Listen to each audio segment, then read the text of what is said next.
Hello coders, welcome back to HA Mistake Mastery. In this video we are going to see about how to update the latest version of VS Code in Ubuntu. We have already seen how to install VS Code in Ubuntu and basic tutorial on VS Code. So now we are going to see about how to update the latest version. So before getting into this video, please subscribe HA Mistake Mastery and press the bell icon for more videos. Open the VS Code and go to the settings. Under the settings, just click the check for update and download the latest version, so it will redirect to the VS Code page. So now click on .deb for the Ubuntu version, so it will download latest version. So wait for VS Code software to download.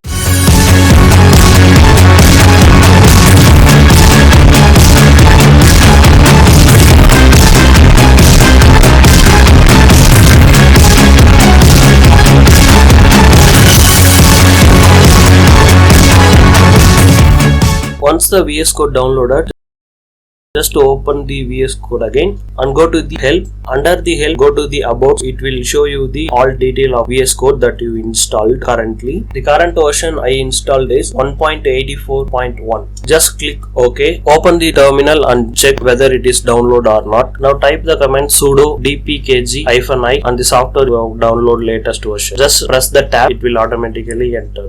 Now put your password and it automatically install the latest version. Now close all the tab, terminal and the window that you opened and VS Code also. So just now click again the VS Code and go to the help. Under the help, go to about and now check the version. It will change 1.84.2. Thank you for watching the video.